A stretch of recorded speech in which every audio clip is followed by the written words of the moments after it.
ಶ್ರೀನಾಥ್ಗೆ ಬಾಕ್ಸ್ಗೆ ಹಾಕೊಡ್ತಾ ಇದ್ದೀನಿ.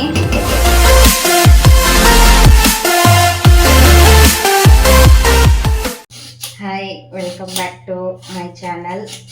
ಬೆಳಿಗ್ಗೆನೆ ಲಾಗ್ ಸ್ಟಾರ್ಟ್ ಮಾಡ್ತಾ ಇದ್ದೀನಿ. ಇವತ್ತು ನಮ್ಮ ಹಸ್ಬೆಂಡ್ ಆಫೀಸಲ್ಲಿ ಪಾಟ್ಲಾಕ್ ಇದೆಯಂತೆ, ಹಾಗಾಗಿ ಒಂದು 10 ಮೆಂಬರ್ಸಿಗೆ ಪನ್ನೀರ್ ಮಟರ್ ಕರಿ ಮಾಡ್ತಾ ಇದ್ದೀನಿ. ಬಟರ್ ಪನ್ನೀರ್ ಮಸಾಲ ಏನಾದರೂ ಅನ್ಕೋಬೋದು.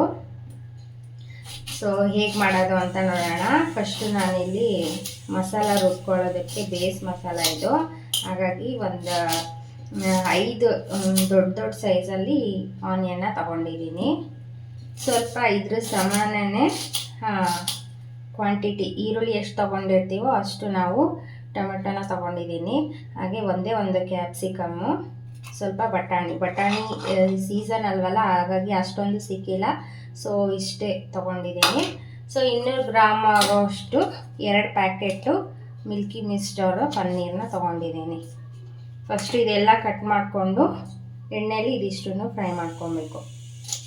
ಈಗೆಲ್ಲ ಫ್ರೈ ಮಾಡ್ಕೊಳ್ಳೋಕ್ಕೆ ಆಯಿಲ್ನ ಹಾಕ್ಕೊಳ್ತಾ ಇದ್ದೀನಿ. ಎಷ್ಟು ಬೇಕೋ ಅಷ್ಟೇ ಆಯಿಲ್ನ ಹಾಕ್ಕೊಳ್ಳಿ ಫ್ರೈ ಮಾಡೋದಕ್ಕೆ. ಇಲ್ಲಿ ನಾನು 10ರಿಂದ ಒಂದು 12 ಜನ ಆಗೋಷ್ಟು ಕ್ವಾಂಟಿಟಿನ ಮಾಡ್ತಾಯಿದ್ದೀನಿ. ಇವಾಗ ಒಂದು 2 ಸ್ಪೂನ್ ಆಗೋಷ್ಟು ಆಯಿಲ್ನ ಹಾಕ್ಕೊಂಡಿದ್ದೀನಿ ಮಸಾಲ ಫ್ರೈ ಮಾಡ್ಕೊಳ್ಳೋದಕ್ಕೆ.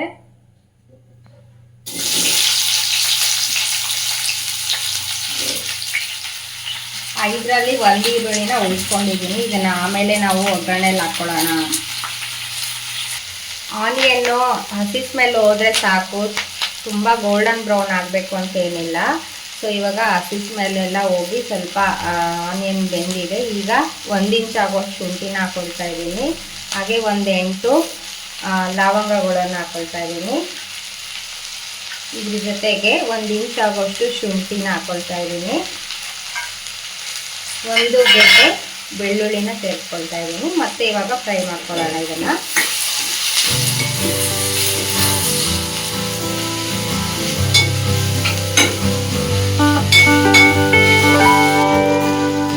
ಇವಾಗ ಒಂದು 3 ಹಸಿರು ಮೆಣಸಿನ್ಕಾಯಿ ಹಾಕ್ತಾ ಇದ್ದೀನಿ ಖಾರಕ್ಕೆ. ಆಮೇಲೆ ಚಿಲ್ಲಿ ಪೌಡರು ಹಾಕಬೇಕು. ಸೊ ನೋಡಿಕೊಂಡು ಇವಾಗ ಹಸಿರು ಮೆಣಸಿನ್ಕಾಯಿನ ಹಾಕಬೇಕು. ನಂತರ ಇದಕ್ಕೆ ಹೆಚ್ಚಿಟ್ಕೊಂಡಿರೋಂಥ ಟೊಮೆಟೊನ ಹಾಕ್ಕೊಳ್ತಾ ಇದ್ದೀನಿ.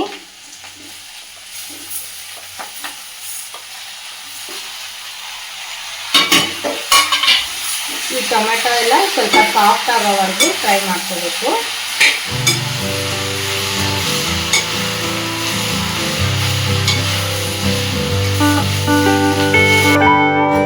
ಈಗ ನಾನು 2 ಮಿನಿಟ್ಸ್ ಲಿಡ್ ಕ್ಲೋಸ್ ಮಾಡಿ ಬೇಯಿಸ್ಕೊಂಡಿದ್ದೀನಿ. ಟೊಮೆಟೊ ಎಲ್ಲ ಸಾಫ್ಟ್ ಆಗಿದೆ. ಸೊ ಇದು ಆಫ್ ಮಾಡಿ ನಾವು ಇದು ಫುಲ್ಲು ತಣ್ಣಗಾಗೋದಕ್ಕೆ ಬಿಟ್ಬಿಡೋಣ. ಅದಾದಮೇಲೆ ಇದನ್ನು ರುಬ್ಕೊಂಡು ಬರಬೇಕಾಗತ್ತೆ. ಸೊ ಮೊದಲು ಈ ಥರ ಕರಿ ಮಾಡ್ತಾ ಇದ್ದೀರಾ ಅಂತ ಹೇಳಿದ್ರೆ ಇದನ್ನು ತಣ್ಣಗಾಗೋದಕ್ಕೆ ಬಿಡಬೇಕು ಅಲ್ವಾ, ಅದಕ್ಕಾಗಿ ಇದನ್ನು ಫ್ರೈ ಮಾಡಿಕೊಂಡು ತಣ್ಣಗಾಗೋದಕ್ಕೆ ಬಿಟ್ಟ ಮೇಲೆ ಬೇರೆ ಮಿಕ್ಕಿದ ಕೆಲಸಗಳನ್ನು ಮಾಡ್ಕೊಳ್ಳಿ. ಅಲ್ಲಿಗೆ ನಮ್ಮ ಟೈಮ್ ಕೂಡ ಸೇವ್ ಆಗುತ್ತೆ, ಈಸಿಯಾಗಿ ಕೂಡ ನಾವು ಅಡುಗೆನ ಮಾಡ್ಕೋಬೋದು. ಇದ್ರ ಜೊತೆ ಸ್ವಲ್ಪ ಕೊತ್ತಂಬರಿನೂ ಹಾಕ್ಕೊಂಡು ಗ್ರೈಂಡ್ ಮಾಡ್ಕೊಳ್ಳಿ, ಟೇಸ್ಟ್ ತುಂಬ ಚೆನ್ನಾಗಿರುತ್ತೆ. ಇದು ತಣ್ಣಗಾಗಿದೆ. ಸೊ ಇವಾಗ ನಾನು ಜಾರ್ಗೆ ಹಾಕ್ಕೊಂಡು ಪೇಸ್ಟ್ ಮಾಡ್ಕೊಂಡು ಬರ್ತೀನಿ. ಇವಾಗ ಈ ಥರ ಪೇಸ್ಟ್ ಮಾಡ್ಕೊಂಬಂದಿದ್ದೀನಿ. ನೀರೇನು ಸೇರಿಸಿಲ್ಲ, ಟೊಮೆಟೊದಲ್ಲೇ ನೀರಿರುತ್ತಲ್ಲ ಅದರಲ್ಲೇ ನೀರು ಬಿಟ್ಕೊಂಡಿರುತ್ತೆ, ಅಷ್ಟೇ ನೀರಲ್ಲೇ ಇವಾಗ ಇದನ್ನು ಪೇಸ್ಟ್ ಮಾಡ್ಕೊಂಬಂದಿದ್ದೀನಿ. ಈಗ ಒಗ್ಗರಣೆ ಕೊಡೋಣ. ಈಗ ಫಸ್ಟು ಸ್ವಲ್ಪ ಎಣ್ಣೆ ಹಾಕ್ಕೊಳ್ಳಿ. ಫುಲ್ಲು ಬೆಣ್ಣೆಲ್ಲೂ ಮಾಡ್ಕೋಬೋದು ಅಥವಾ ತುಪ್ಪದಲ್ಲೂ ಮಾಡ್ಕೋಬೋದು, ಈ ಥರ ಮಿಕ್ಸ್ ಆಗಿನೂ ಮಾಡ್ಕೋಬೋದು. ನಾನಿಲ್ಲಿ ಸ್ವಲ್ಪ 2 ಸ್ಪೂನ್ ಆಗೋಷ್ಟು ಎಣ್ಣೆನ ಸೇರಿಸ್ಕೊಂಡಿದ್ದೀನಿ. ಈಗ ಎಣ್ಣೆ ಸ್ವಲ್ಪ ಕಾಯ್ಲಿ. ಇದ್ರ ಜೊತೆ ಬೆಣ್ಣೆನೂ ಸೇರಿಸ್ಕೊತಾ ಇದ್ದೀನಿ. ನಾನೇ ಮಾಡಿರುವಂಥ ಬೆಣ್ಣೆ ಅದು.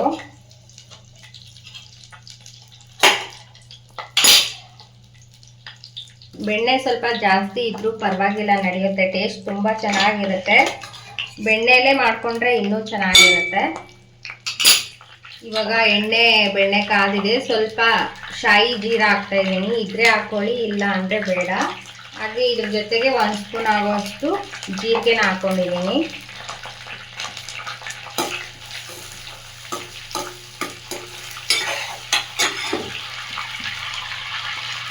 ಈಗ ಸಣ್ಣಕ್ಕೆ ಎತ್ತಿಟ್ಕೊಂಡಿರುವಂಥ 1 ಈರುಳ್ಳಿ ಹಾಕ್ಕೊಳ್ತಾ ಇದ್ದೀನಿ. ಈ ಈರುಳ್ಳಿ ಚೆನ್ನಾಗಿ ಎಣ್ಣೆಲಿ ಫ್ರೈ ಆಗಲಿ.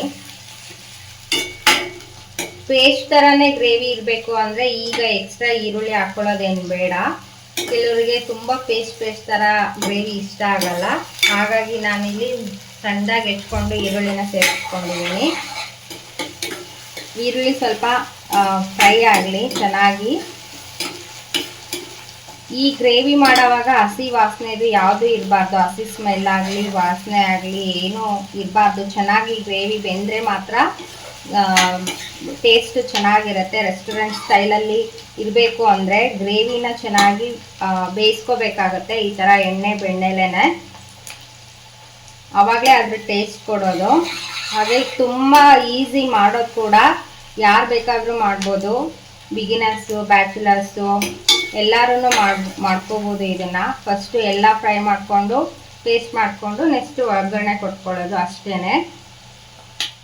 ಈಗ ಈರುಳ್ಳಿ ಚೆನ್ನಾಗಿ ಫ್ರೈ ಆಗಿದೆ. ನಾನು ಕಸೂರಿ ಮೇಥಿನ ಹಾಕೊಳ್ತಾ ಇದ್ದೀನಿ 1 ಸ್ಪೂನ್ ಆಗುವಷ್ಟು. ಇದನ್ನು ಹಾಕೋದ್ರಿಂದ ಟೇಸ್ಟ್ ತುಂಬ ಚೆನ್ನಾಗಿರುತ್ತೆ, ಫ್ಲೇವರು ಇರುತ್ತೆ. ರೆಸ್ಟೋರೆಂಟ್ ಸ್ಟೈಲಲ್ಲಿ ಇದೇ ಥರನೇ ಮಾಡೋದು. ಈ ಕಸೂರಿ ಮೇಥಿನ ಈ ಎಣ್ಣೆಯಲ್ಲಿ ಚೆನ್ನಾಗಿ ಫ್ರೈ ಆಗಬೇಕು. ನೀವು ಕಸೂರಿ ಮೇಥಿ ಹಾಕ್ತಿದ್ದಂಕ್ಲೆ ನಿಮ್ಗೊಂದು ಘಮ ಬಂದೇ ಬಿಡತ್ತೆ. ನೆಕ್ಸ್ಟ್ ಇದಕ್ಕೆ ನಾನು ಒಂದು ಕ್ಯಾಪ್ಸಿಕಮ್ನ ಕ್ಯೂಬ್ ಥರ ಕಟ್ ಮಾಡಿ ಸೇರಿಸ್ಕೊಳ್ತೀನಿ. ಇದು ಸ್ವಲ್ಪ ಎಣ್ಣೆಲೇನೆ ಫ್ರೈ ಆಗಲಿ ಕ್ಯಾಪ್ಸಿಕಮ್ಮು. ಹಾಗೆ ಬಟಾಣಿ, ಹಸಿ ಬಟಾಣಿ ಇದೆರಡು ಎಣ್ಣೆಲಿ ಫ್ರೈ ಆಗಲಿ ಚೆನ್ನಾಗಿ. ಇಲ್ಲೇ ಬೇಯಬೇಕು. ತುಂಬ ಹೊತ್ತು ಟೈಮು ತಗೊಳ್ಳಲ್ಲ. ಒಂದು 2 ನಿಮಿಷ ಸಾಕಾಗುತ್ತೆ. ಇದು ಬಟಾಣಿ ಹಸಿ ಬಟಾಣಿ ಆಗಿರೋದ್ರಿಂದ ಎಣ್ಣೆಲಿ ಬೇಗನೆ ಫ್ರೈ ಆಗುತ್ತೆ. ಕ್ಯಾಪ್ಸಿಕಮ್ನು ಅಷ್ಟೇ. ಇದು ತುಂಬಾ ಫ್ರೈ ಆಗಬಾರ್ದು. ಸ್ವಲ್ಪ ಕ್ರಂಚಿ ಆಗಿದ್ರೇ ಟೇಸ್ಟ್ ಚೆನ್ನಾಗಿರುತ್ತೆ. ಕ್ಯಾಪ್ಸಿಕಮ್ಮು ಬಟಾಣಿ ಎಲ್ಲ ಫ್ರೈ ಆಗಿದೆ. ಇದಕ್ಕೆ ನಾನು ಇವಾಗ ಒಂದು ಚಿಕ್ಕದಾಗಿ ಕಟ್ ಮಾಡಿ ಇಟ್ಕೊಂಡಿರುವಂಥ ಟೊಮೆಟೊನ ಸೇರಿಸ್ಕೊತಾ ಇದ್ದೀನಿ.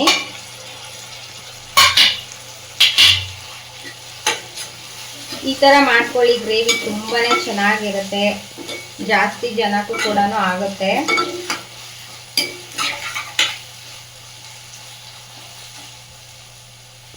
ಸ್ವಲ್ಪ ಸಾಲ್ಟ್ ಹಾಕೋತೀನಿ ಟೊಮೆಟೊ ಬೇಗ ಸಾಫ್ಟ್ ಆಗಲಿ ಅಂತ.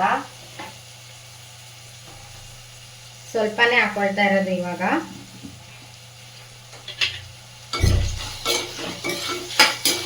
ಟೊಮೆಟೊ ಎಲ್ಲ ಸಾಫ್ಟ್ ಆಗಿದೆ ಸ್ವಲ್ಪ. ಈಗ ರುಬ್ಬಿಟ್ಕೊಂಡಿರುವಂಥ ಮಸಾಲಾನ ಆ್ಯಡ್ ಮಾಡ್ತಾ ಇದ್ದೀನಿ ನಾನು.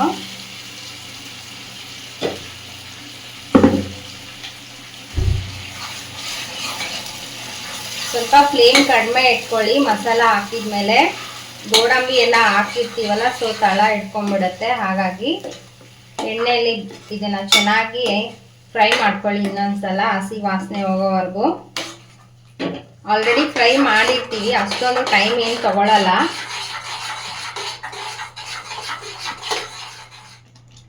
ಈಗ ಮಿಕ್ಸಿ ಜಾರ್ ತೊಳ್ಬಿಟ್ಟು ಸ್ವಲ್ಪ ನೀರನ್ನ ಸೇರಿಸ್ಕೊಳ್ತಾ ಇದ್ದೀನಿ.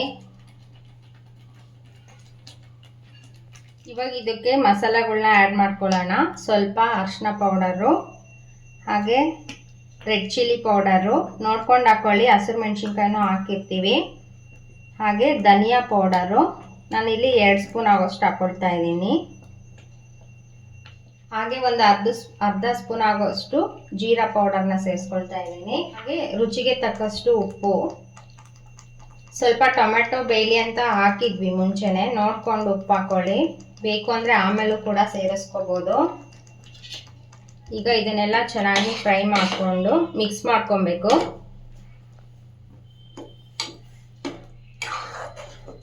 ಮಿಕ್ಸ್ ಮಾಡಿಕೊಂಡು ಈಗ ಗ್ರೇವಿ ನೋಡಿ ತಿಕ್ಕಾಗಿದೆ. ನಿಮ್ಗೆ ಯಾವ ಥರ ಬೇಕು ಅಂತ ನೋಡಿಕೊಂಡು, ಗ್ರೇವಿ ತಿಕ್ಕಾಗಿ ಬೇಕಾ ಸ್ವಲ್ಪ ತೆಳುವಾಗಿ ಬೇಕಾ ನೋಡಿಕೊಂಡು ನೀರನ್ನ ಸೇರಿಸ್ಕೋಬೇಕು.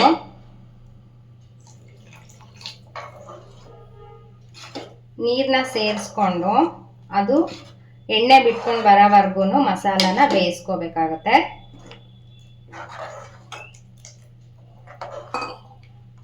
ಇದು ಒಂದು ಸಲ ಎಣ್ಣೆ ಬಿಟ್ಕೊಂಡು ಬಂದಾದ್ಮೇಲೆ ಅದಾದ್ಮೇಲೆ ಪನ್ನೀರ್ನ ನಾವು ಕಟ್ ಮಾಡಿ ಸೇರಿಸ್ಕೋಬಹುದು. ಪನ್ನೀರ್ ಸ್ವಲ್ಪ ಫ್ರೈ ಮಾಡಿಕೊಂಡು ಹಾಕೋಂಗಿದ್ರೂ ಹಾಕೋಬೋದು. ಪನ್ನೀರು ಹಾಗೆ ಬೇಕು ಅನ್ನೋರು ಹಾಗೇನೆ ಡೈರೆಕ್ಟಾಗಿ ಕೂಡ ಹಾಕೋಬೋದು. ಖಾರ ಉಪ್ಪು ಹುಳಿ ಎಲ್ಲ ಇವಾಗಲೇ ಚೆಕ್ ಮಾಡಿಕೊಂಡು ನೀರು ಬೇಕಾದಷ್ಟು ನೀರು ಹಾಕ್ಕೊಂಡು ಲಿಡ್ನ ಕ್ಲೋಸ್ ಮಾಡಿ ಎಣ್ಣೆ ಬಿಟ್ಕೊಂಡು ಬರೋವರೆಗೂ ಮಸಾಲಾನ ಬೇಯಿಸ್ಕೋಬೇಕು. ನನಗೀಗ ಇಷ್ಟು ಕನ್ಸಿಸ್ಟೆನ್ಸಿ ಕರೆಕ್ಟಾಗಿದೆ, ನಂಗೆ ಇದೇ ಥರ ಬೇಕು. ಸೊ ನಾನು ಲಿಡ್ ಕ್ಲೋಸ್ ಮಾಡಿಕೊಂಡು ಎಣ್ಣೆ ಬಿಟ್ಕೊಂಡು ಬರೋವರೆಗೂ ಬೇಯಿಸ್ಕೊಂಡು ಬಿಡ್ತೀನಿ.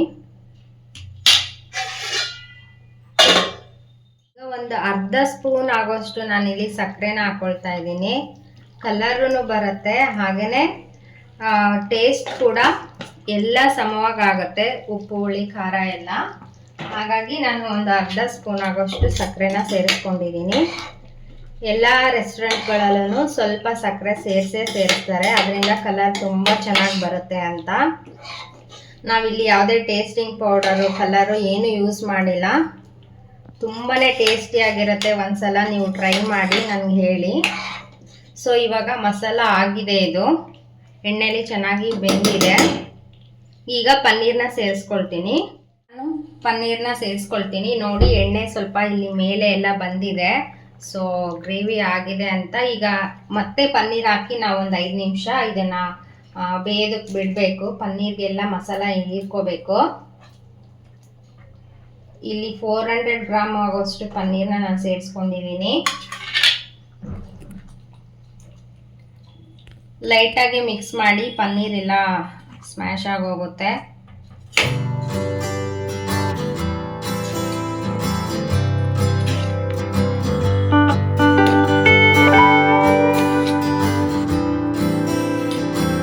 ಒಂದು 10-12 ಜನ ಇದನ್ನು ಆರಾಮಾಗಿ ತಿನ್ಕೋಬೋದು.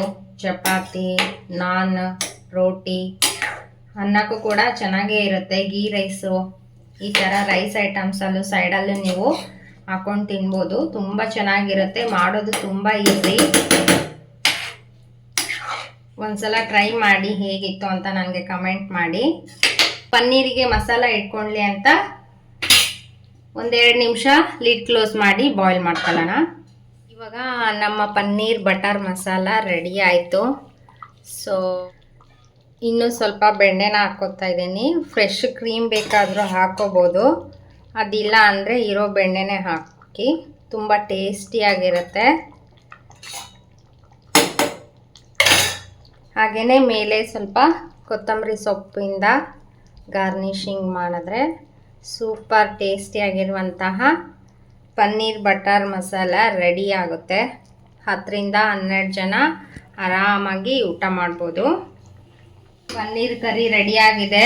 ಹಸ್ಬೆಂಡ್ ಪಾಟ್ಲಾಕ್ಗೆ ಬಾಕ್ಸಿಗೆ ಹಾಕ್ಕೊಡ್ತಾ ಇದ್ದೀನಿ.